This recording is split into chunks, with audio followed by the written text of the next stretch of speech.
হযরত ইবনে আব্বাস রাদিয়াল্লাহু তাআলা আনহুর হাদিস অর্জনের কঠিন সফর।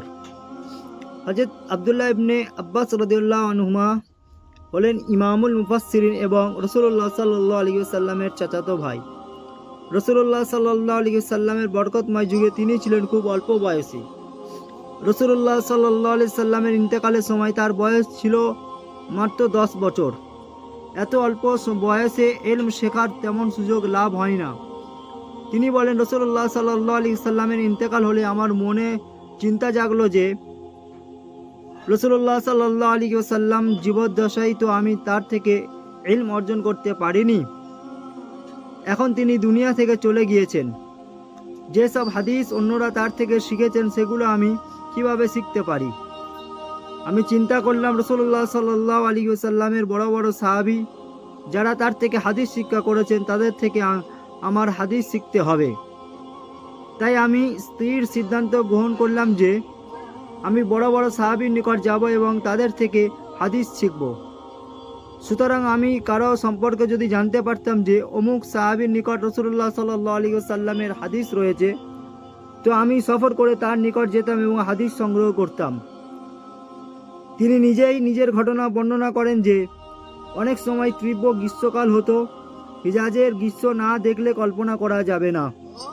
আকাশ অগ্নিবর্ষণ করে, জমিন আগুন উগলাইয়া দেয়। এমন উত্তপ্ত রোদের মধ্যে দুপুরে আমি রাসূলুল্লাহ সাল্লাল্লাহু আলাইহি সাল্লামের হাদিস সংগ্রহের জন্য কোনো সাহাবীর নিকট যেতাম। গিয়ে দেখতাম যদি বাড়ির দরজা বন্ধ, তিনি ভিতরে অবস্থান করছেন। তখন আমার সাহস হতো না যে আমি যাকে উস্তাদ ও শেখ বানাবো, যার থেকে আমি হাদিস শিখব, তার দরজায় কারাঘাট করে তাকে বাড়ি থেকে বের হয়ে আসার কষ্ট দেব। আমার কাছে এটা বিয়াদবি মনে হতো। এই কারণে আমি দরজায় কারাঘাট না করে বাড়ির বাইরে অপেক্ষা করতাম। তিনি নিজে যখন বের হয়ে আসতেন তখন আমি আমার প্রয়োজনের কথা বলবো। আমি বাইরে বসে থাকতাম। দুপুরের সময় তীব্র গরম, লু হাওয়া বইছে, বালু উঠছে। কখনো কখনো সময় আসর পর্যন্ত তিনি দরজা খুলতেন না।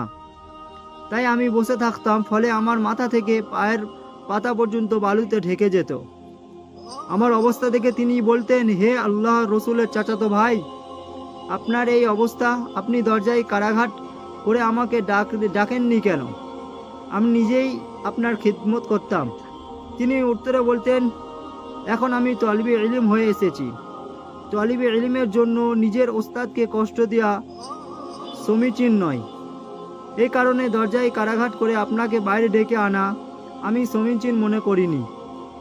আমি এখন আপনার নিকট থেকে সেই হাদিস জানতে এসেছি যা আপনি নবী করিম সাল্লাল্লাহু আলাইহি সাল্লামের নিকট থেকে শিখেছেন বা শুনেছেন। এত কষ্ট ও ত্যাগ স্বীকার করে তবে হযরত আব্দুল্লাহ ইবনে আব্বাস রাদিয়াল্লাহু আনহুমা মুফাসসিরিনের সর্দার হয়েছেন। এরূপ এক দুইটি দৃষ্টান্ত নয়, বরং সকল সাহাবা কেরাম ও তাবেঈন এরূপ মেহনত, মুজাহাদা ও কষ্ট কুরবানি করেই এসব হাদিস শিক্ষা করেছেন। প্রবল বৃষ্টিতে ঘরে নামাজ। হযরত আব্দুল্লাহ ইবনে আব্বাস রাদিয়াল্লাহু তাআলা আনহুমা একবার মসজিদে বসেছিলেন। আজানের সময় হলো, সাথে সাথে মুষলধারে বৃষ্টি আরম্ভ হলো। মুয়াজ্জিন আজান দিল। তারপর তিনি মুয়াজ্জিনকে বললেন, ঘোষণা করে দাও আস-সালাতু ফিল রিহাল, অর্থাৎ সকলে নিজ নিজ ঘরে নামাজ পড়ুন। রাসূলুল্লাহ সাল্লাল্লাহু আলাইহি ওয়াসাল্লাম থেকে এ কথা প্রমাণিত আছে যে এমন ক্ষেত্রে ঘোষণা দেওয়া উচিত। এখন মানুষের জন্য এটা ছিল খুবই অপরিচিত ব্যাপার। সারা জীবন তো দেখে এসেছে যে মসজিদ থেকে ঘোষণা হয়, হাইয়া আলাস সালাহ, হাইয়া আলাল ফালাহ, নামাজের জন্য এসো, কামিয়াবির জন্য এসো।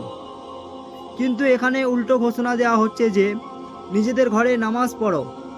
সুতরাং লোকেরা হযরত আব্দুল্লাহ ইবনে আব্বাস রাদিয়াল্লাহু তাআলা আনহুর নিকট আপত্তি করল যে, হযরত, আপনি এ কি করছেন? আপনি মানুষদেরকে মসজিদে আসতে নিষেধ করছেন। উত্তরে হযরত আব্দুল্লাহ ইবনে আব্বাস রাদিয়াল্লাহু তাআলা আনহুমা বললেন, নাআম আফআলু যালিকা মান হুয়া খায়রুম মিন্নি ওয়া মিনকা। হ্যাঁ, আমি এমন ঘোষণাই করাবো, কারণ এ ঘোষণাও সেই সত্তাই করিয়াছেন যিনি আমার থেকে উত্তম এবং তোমাদের থেকেও উত্তম।